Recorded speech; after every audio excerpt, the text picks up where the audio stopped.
Good day, everyone. Welcome to the latest in our series of webinars on transpersonal leadership. Today, we're going to be focusing on diversity and culture. In this webinar, you'll understand why culture that embraces workforce diversity is good for business.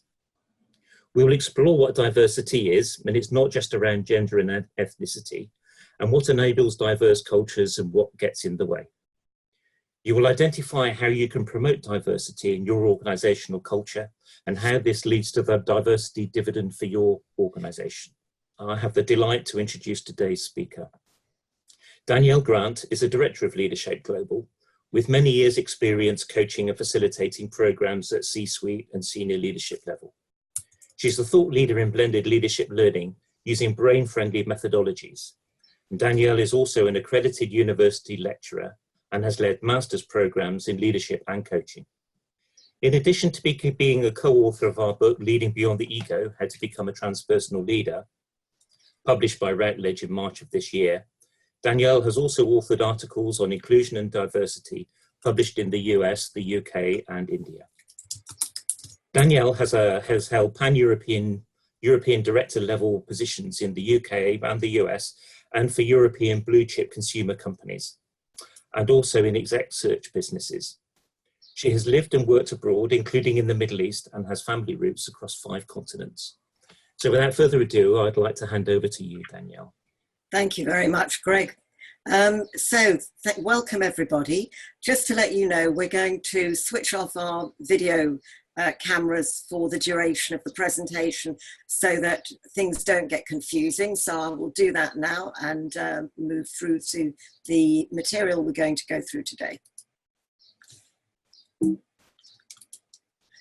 So let's just take a look at this picture for a moment and imagine that you worked in a place that felt like this picture, that was celebratory, that, as you can see, has had a track record of being a best company to work for many, many years. So that company would have a clear sense of purpose that will be shared amongst everybody in the organization. It's a company that will be ethical, authentic, caring, and successful. One that took care of its shareholders, and not just the shareholders, all its stakeholders, whether the employees, the customers, or the community that it operates in. Imagine as well that that purpose and that environment enabled the organization to be so nimble that it could respond rapidly and create radical shifts in the organization and develop radical and agile solutions. That input from all was welcomed and valued, and innovation and initiative were encouraged. That people of all backgrounds felt valued, listened to, and included. That they felt cared about, with strong relationships across the board. That there was an expectation of competence from everybody and to everybody, and the autonomy to get on with things. And a willingness by everyone, therefore, to give more discretionary effort. Wouldn't that be a place you'd want to work? In our view, that would be a workplace led by a transpersonal leader. So we're here to talk about culture today in the context of enabling a culture in organizations that embraces diversity in its widest sense. And this is a classic quote from Peter Drucker. And he has said, culture eats strategy for breakfast, but actually culture also eats change for lunch and performance for dinner, because the 3 are intrinsically linked. As an example, both Qantas and Apple, to name but 2 household names, have identified and embraced the value of diversity in achieving this. As Alan Joyce, the CEO of Qantas, said recently after driving a culture change simply to embrace diversity, that diversity generated better strategy, better risk management, better debates, and better outcomes, which I think puts the meat to this quote. So, Greg, would you run poll 1 so that we can understand how people feel about their current organisations? Yeah, here you are, Danielle. This is the first of the polls that we have this morning, and this question is around which of these statements apply in your workplace. So if you could tick all that apply. Thank you.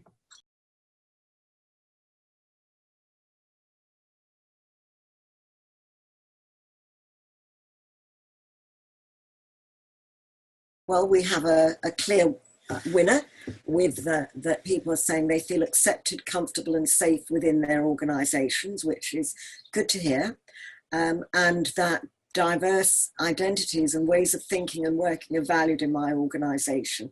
And followed by, my organisation has a clear definition of what is considered a respectful workplace, but dropping a little behind, the workplace feels respectful and reflects the diversity of its customers and community.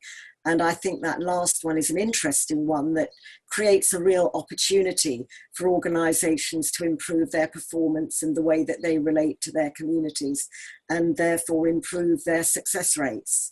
So really interesting poll, Greg. Let's close that now and move on. So this image highlights how the operational side of a business can only achieve the vision and the mission and through its objectives by balancing the development side, the culture.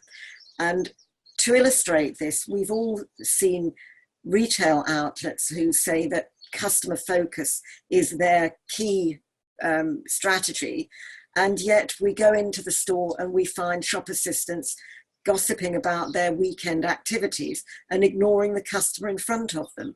That's just a very simple everyday idea that shows us how, if the competencies and behaviours displayed at the customer end are not reflecting the strategies that the business has decided on, and the culture is what enables that, then actually it all falls rather flat and the organisational performance will not reflect the vision and the mission of the organisation.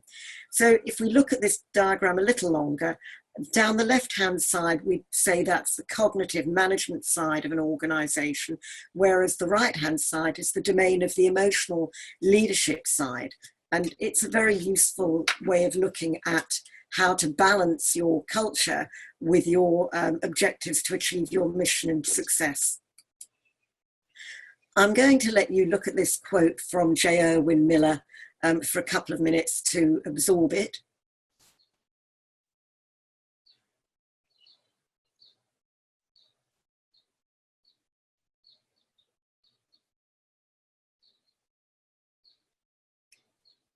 Now, these are very powerful quotes, and he's clearly a transpersonal leader who was born, and yes, that does happen, but we would say a transpersonal leader can be made through desire, diligence, and application. And really, to interpret what J. Irwin Miller is saying, it's our willingness to look at ourselves, including our own biases, preconceptions, and set these aside, that allows growth to occur.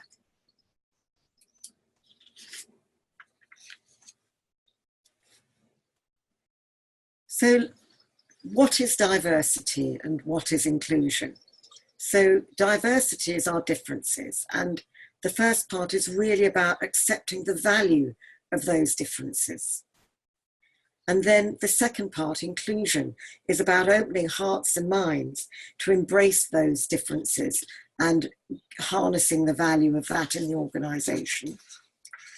So to move on and talk about differences in a little more detail and put a lens on that.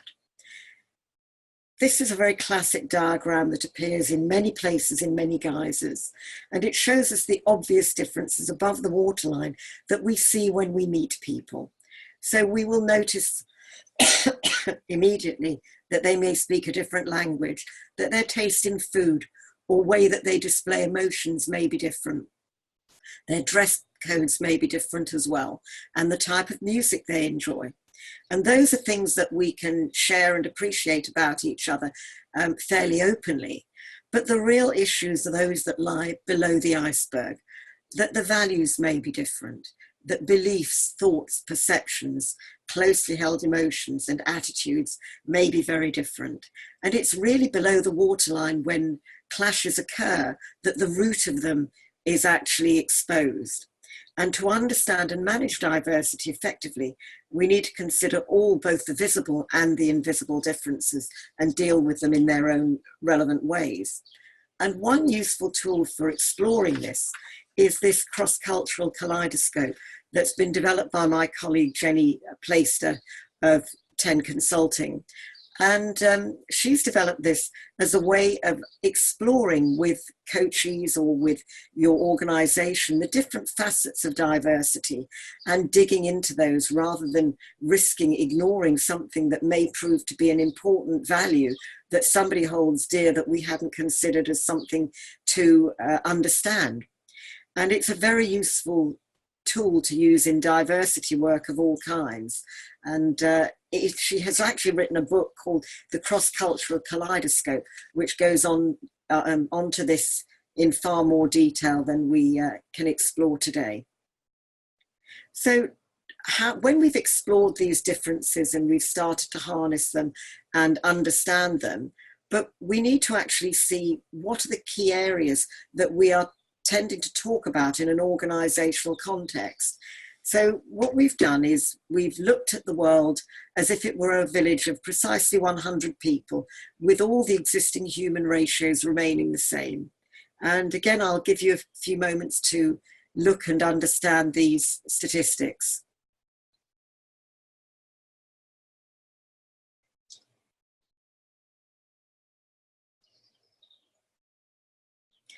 Now, some of these statistics will be familiar to you.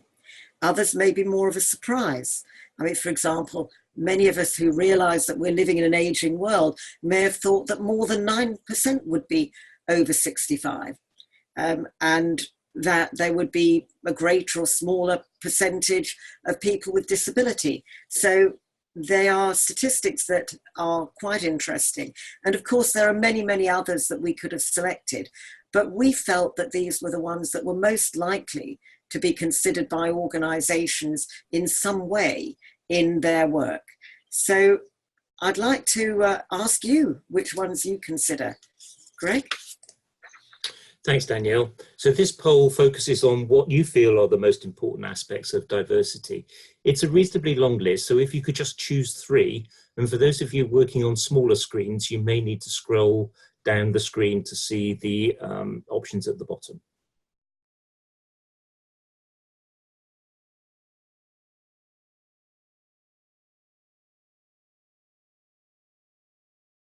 So the major thing, and this is reflected in our webinar yesterday afternoon that people are considering, is the diversity element challenge of ethnicity.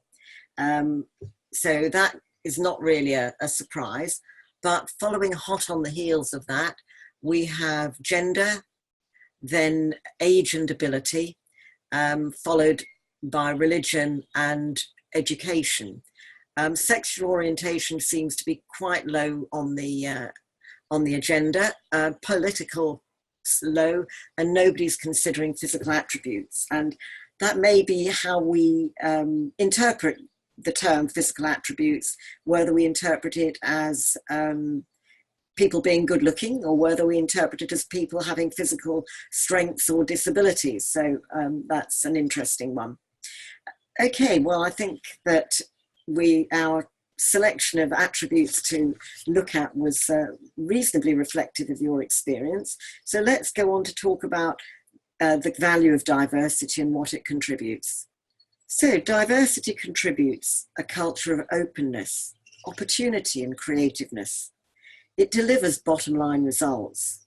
It attracts and retains good people, especially younger people, for whom these aspects of an organizational life are far more important than they were in previous generations. It increases productivity, and diverse perspectives increase innovation and agility. And it results in positive PR and reputation for your organization. And it does some great good to your employer brand and your brand for your customers. So let's try and quantify that a little bit. I'm going to walk around this slide and talk through the benefits of inclusive culture. This is a very recent report, so these are up-to-date statistics. So organizations with an inclusive culture are twice as likely to meet or exceed their financial targets. They're 3 times as likely to be high performing, and that includes aspects of new market success. They're more likely to report market share growth. They're more likely to perform above the stock market average, and they're more likely to have higher productivity from individual employees. They're 6 times as likely to be innovative and agile, and they're 8 times more likely to achieve better business outcomes. And that's on a range of measures, as I say, from stock market performance to profitability to new market entry.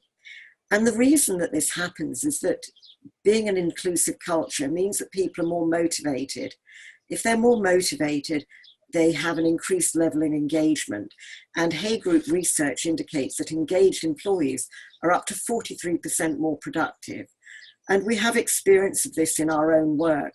A recent follow-up study from a group that we did a program that enabled diversity and that looked at developing transpersonal leadership qualities in their teams, delivered a massively increased level of productivity, where 39 people were delivering the work that they thought needed 51 people to achieve, with better outcomes. So as I say, we can absolutely corroborate these outcomes from our own work.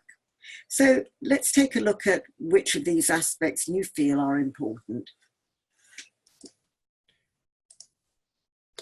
Thanks, Danielle. So this poll just asks you which of these aspects listed below are the most relevant to your business. If you could choose 2, that would be marvellous.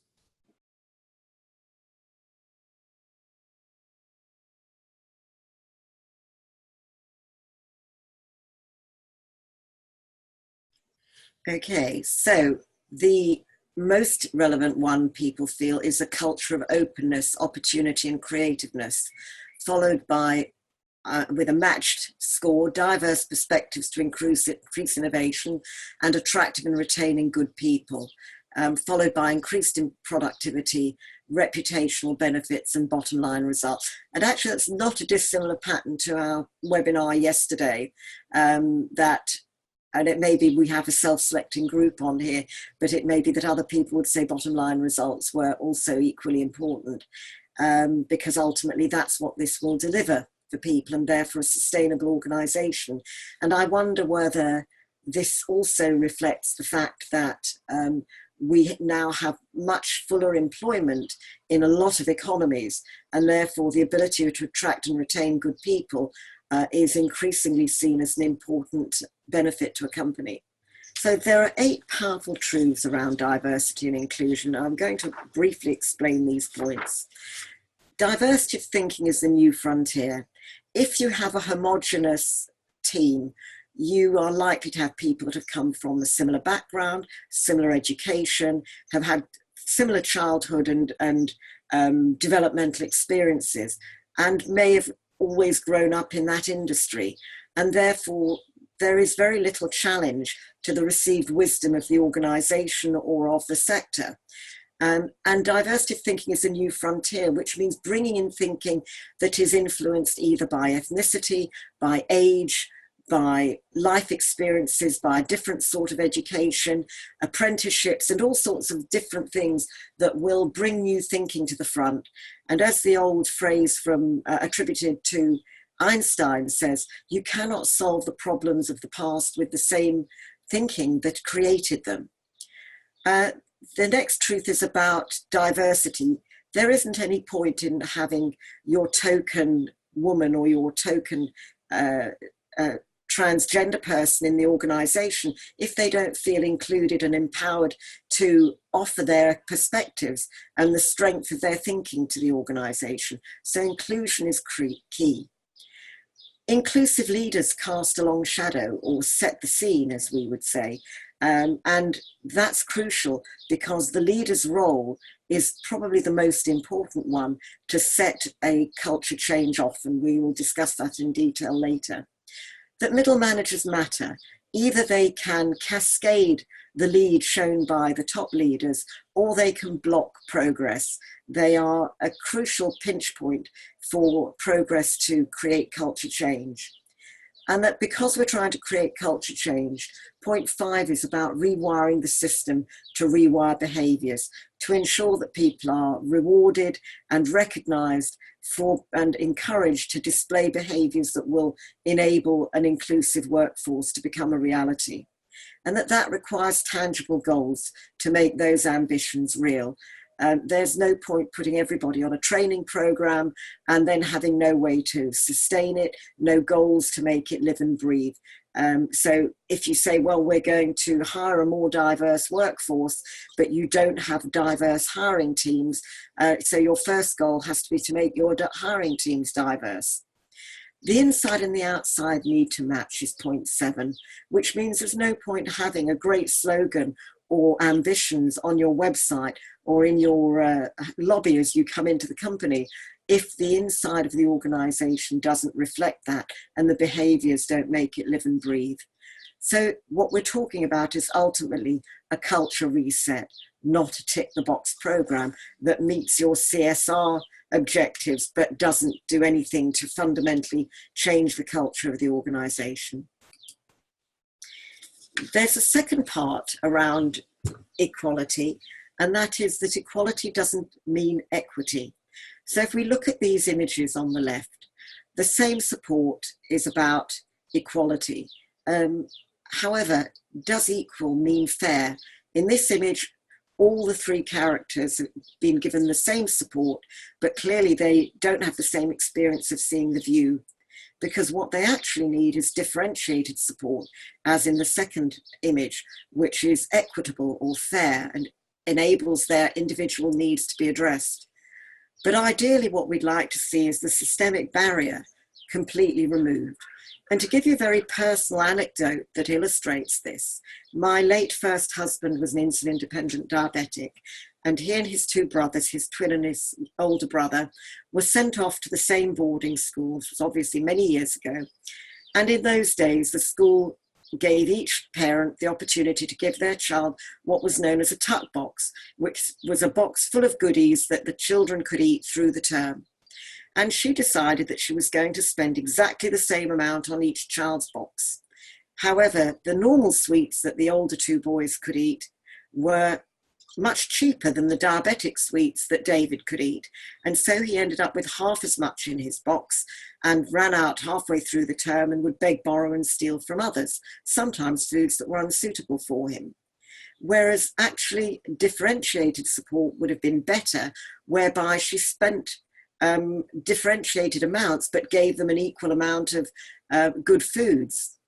But to remove the systemic barrier would have meant either the school saying nobody had tuck boxes and they would supply sufficient healthy food that everybody could eat so that nobody was disadvantaged or encountered favoritism, or that the parents were required to put just healthy food that everybody could eat in the tuck boxes. So, just a little illustration of different ways to make things genuinely fair in the workplace.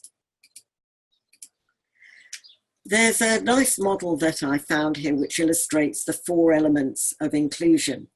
The first one being people being treated equitably with respect. So that is differentiated support and participation without a sense of people having favourites or being treated more favourably than others.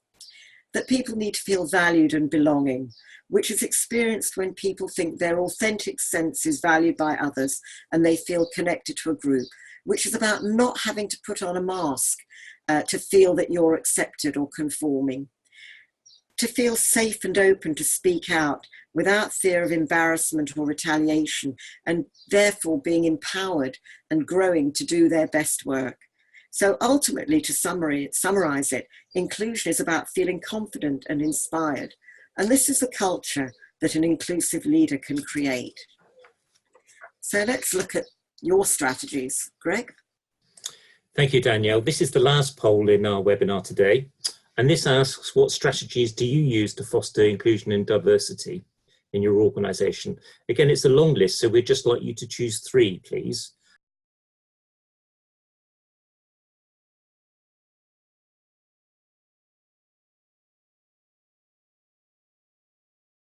The top poll today result is flexible working without loss of status, which had a 55% score. and followed by mentoring, sponsorship. Now that's really important because that helps that sense of being included, being accepted and being able to be authentic, and it accelerates the development of people coming through the organisation who are diverse. Role modelling by top executives. Oh, we have that some way down the list today. So that is an interesting one because we're going to be talking about that. So maybe that's a start point for some of you. Listening to concerns, communicating the benefits, unconscious bias training, social events, and very few people are using a variety of media to reach diverse candidate pools. And I wonder if that's because that's not something that people are really aware of, but maybe something for you to explore. And another thing that's really valuable is the secondments and stretch assignments, because let's see, if people are working flexibly without loss of status, then one would hope they would be offered the same secondments and stretch assignments that people that are working in the office 9 to 5, 5 days a week.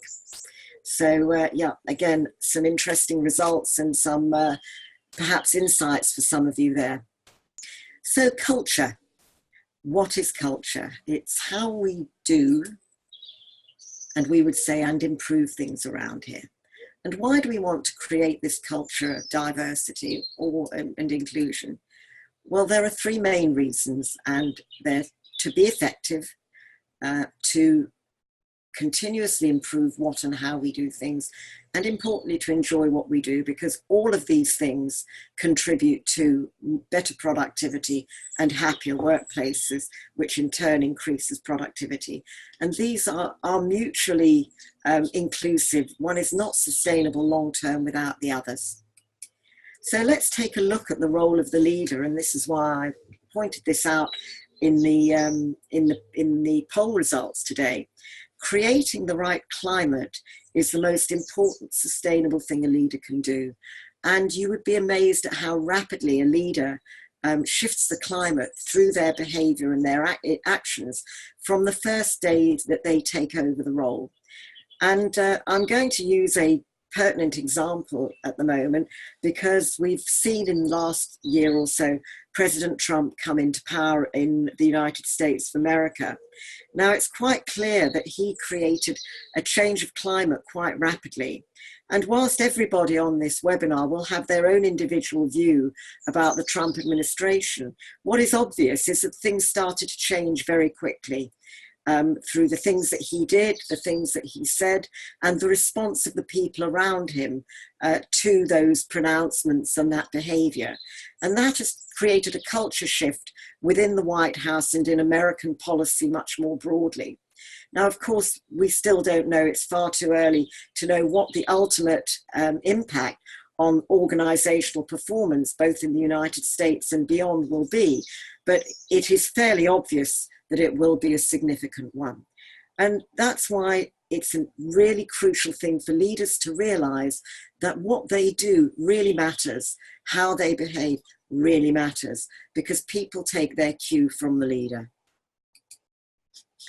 So again, I'm going to leave you a moment to take a look at these statistics and then explain them a little.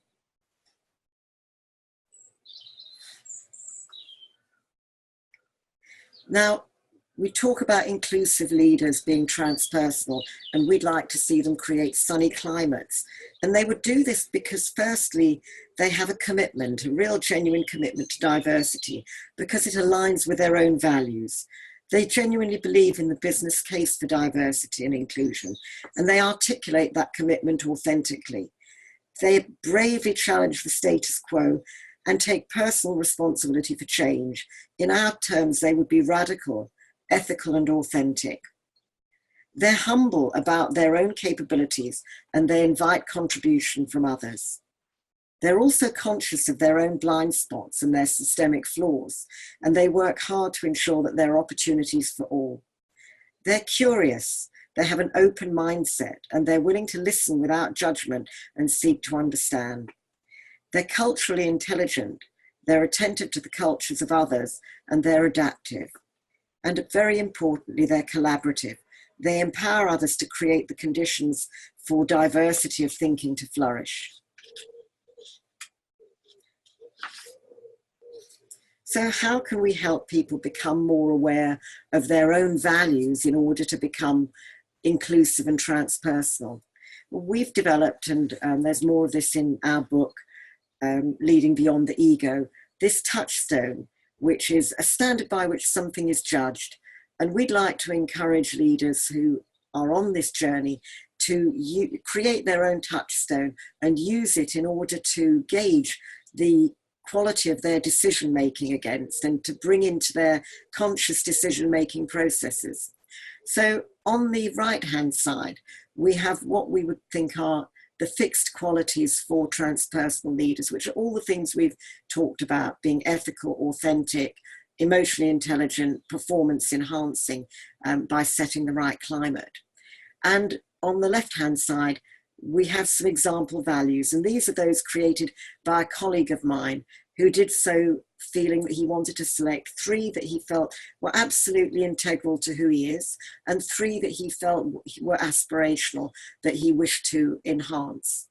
And what we have done is we've created this blank for you that you will have within the slides that you get at the end of this webinar, for you to fill in your own core values. We've obviously pre-populated the transpersonal qualities, and we've divided these into 3 areas. So hard and soft personal conscience values and self-determination values.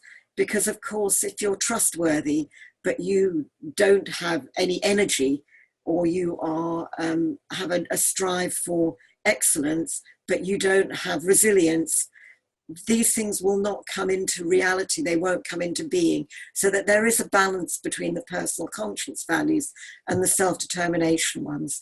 And of course, this is not an exhaustive list. You may have other values that are very precious to you.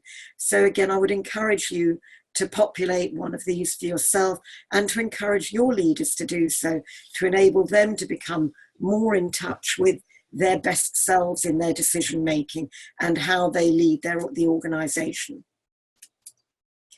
So this is a great memoir for inclusion and diversity best practice. And I'm not going to talk through them because that would be unnecessary, but it does summarize the best practice we've been discussing. And I hope this will act as an aid memoir for you when you receive the slides after the webinar.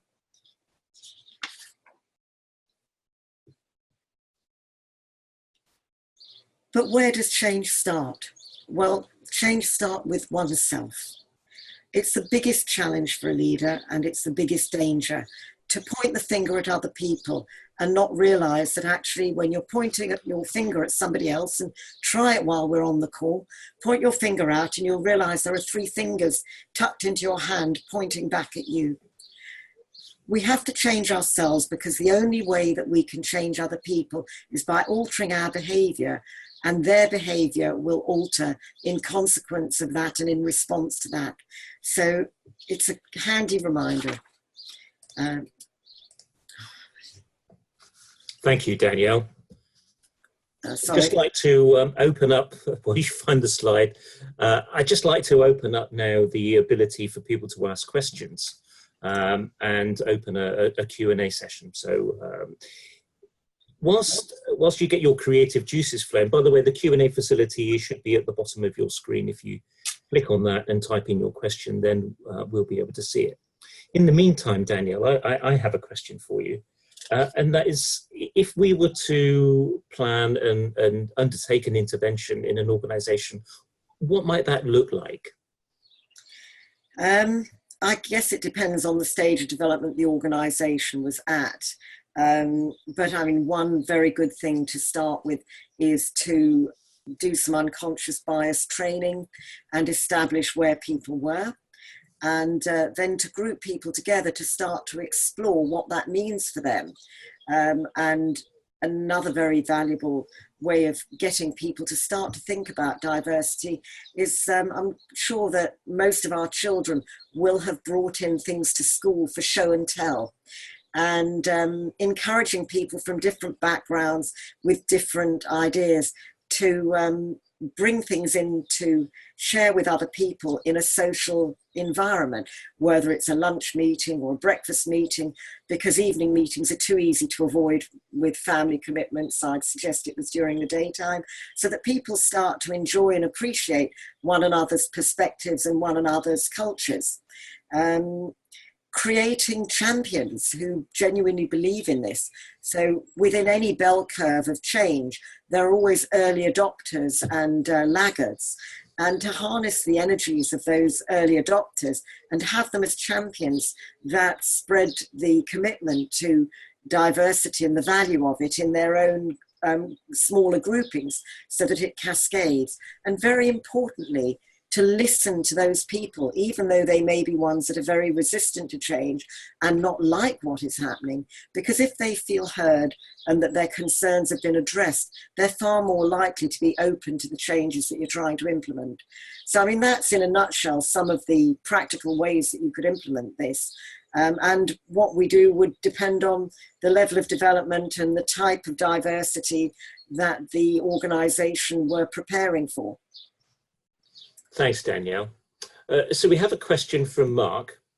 And Mark asks, can you give an example of where a leader or organisation changed their behaviours radically for the better as a result of understanding the principles of diversity and real leadership principles? And real he's put as in capitals. So I don't know if that implies anything to do with radical, ethical, authentic leadership.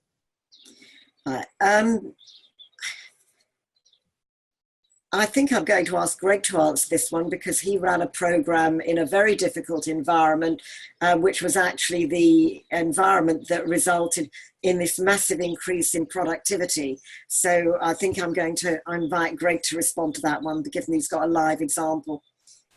Yeah, sure. I think that the key principles here is that things don't change overnight.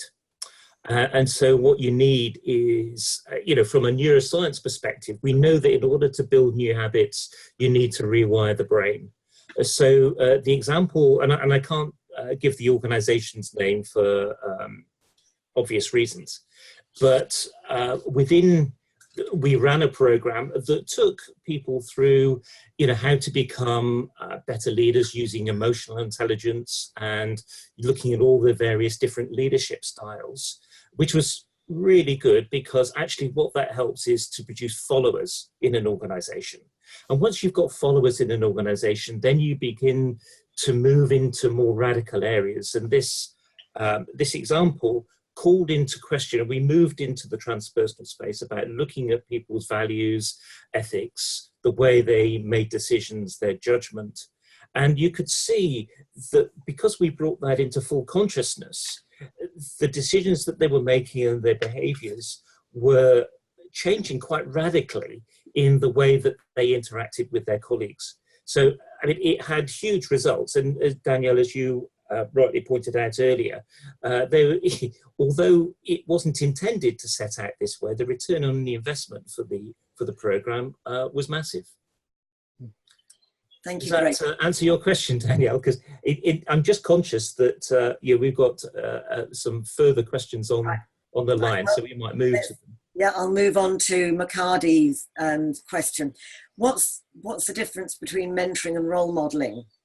Well, one can be part of the other, but the first is role modelling is about the behaviour of the individual. So the impact of the leader is felt beyond the people that he's actually got direct contact with and can role model. And if we look at the Donald Trump example, he wasn't mentoring, or he doesn't mentor all the people whose behavior has changed as a result of his role modeling.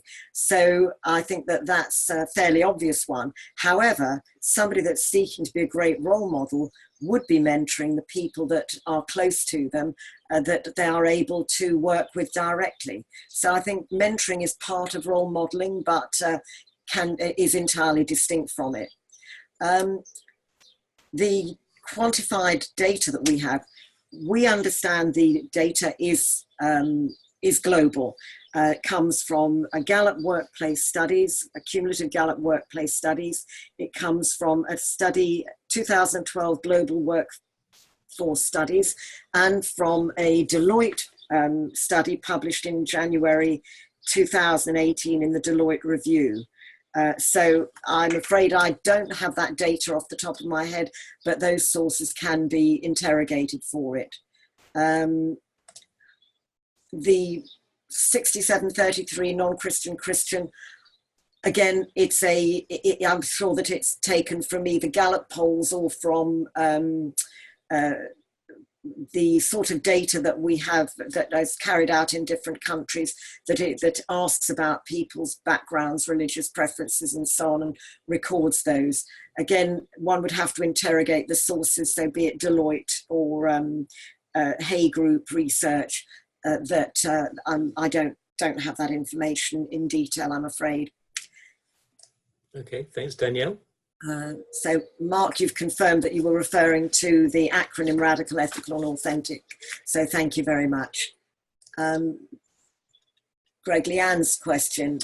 Yes, Leanne sent a question. How will you make the case for diversity to an organisation that's either reluctant to change or doesn't even realise it needs to change? Well, that's an interesting one. Danielle?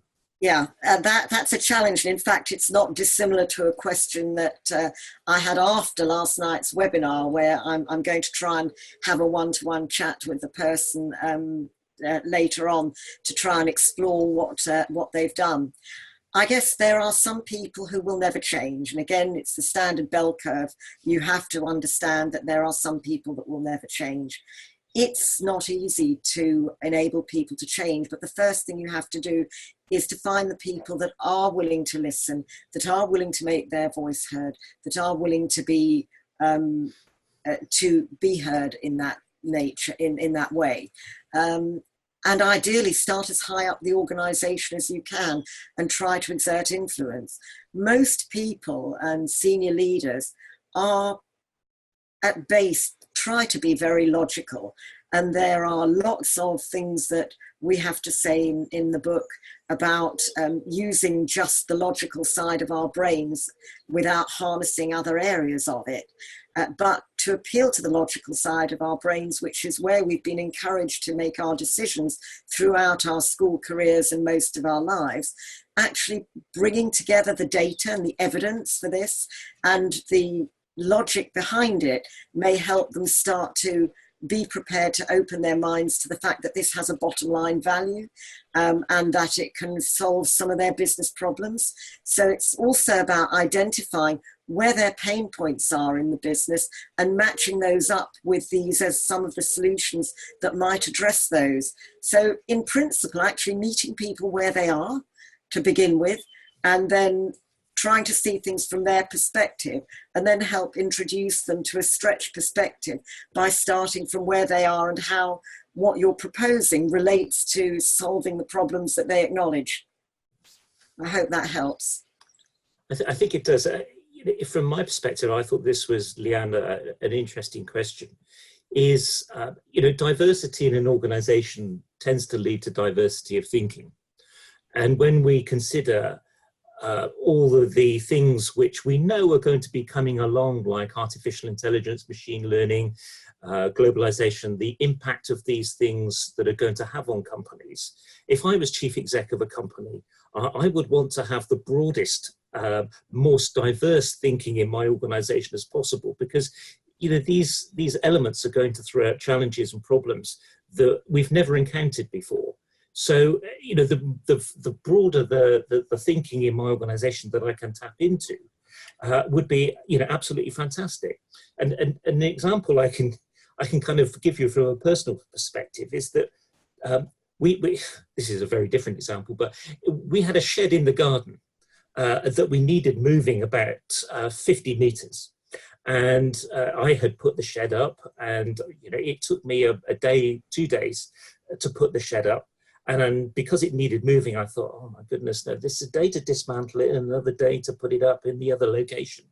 And so I asked a friend of mine who was from the Netherlands, actually, and he came around. He does odd jobs. That's his business, kind of an odd job guy. And he came around and he said, oh yeah, I can do that. It'll take me 2 hours. How are you going to do it in 2 hours? Anyway, he said, I'll do it tomorrow. And he came around with a mate and a couple of scaffold poles. and he just rolled it like they built the pyramids to the new location, didn't dismantle it at all. And that's a great example of diverse thinking that I didn't have. And, you know, it's a very different example. So I say again, if I was chief exec of an organization, I would want the broadest and most diverse thinking in my organization as possible. There's something that actually is worth adding to that, and that is that some very forward-thinking organizations are creating shadow boards of millennials and younger people to enable them to test the decision-making and check the decision-making of the board, particularly in relation to rolling out new technologies. So there's just an example of how some of very forward-thinking organizations are harnessing that diversity. Okay, one last question, and this is from Makadi. And his question is, how do we enhance team collaboration in the context of cultural diversity? Okay, well, some of the things that we've already spoken about will help.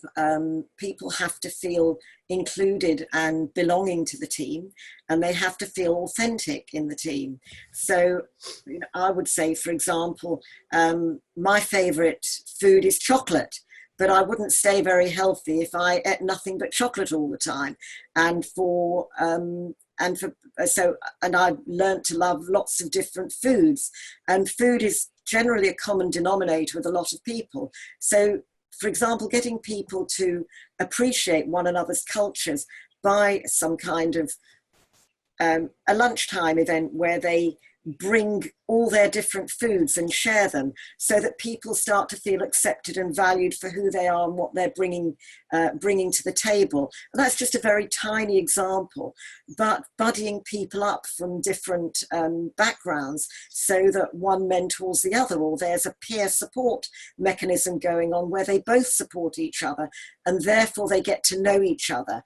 And it's that building knowledge of one another that builds trust, that builds collaboration. And there really isn't any substitute for trust building, and it doesn't happen overnight, and it doesn't happen by accident. Well, it can happen by accident, but ultimately we need to break down that sense of, oh, that person's different from me, because this is very deeply engraved behavior. We were programmed in our Stone Age brains to trust friend and beware of foe.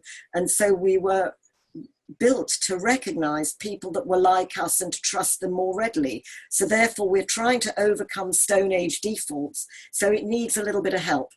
Some mixed dance classes, some all sorts of things that you could do that harness the human being, the individual, and not just the work persona. Thank you, Danielle. Before we close, I'd just like to draw people's attention to this slide that's on the screen at the moment. Routledge, who are our publishers for the book Leading Beyond the Ego, are currently offering a 20% discount.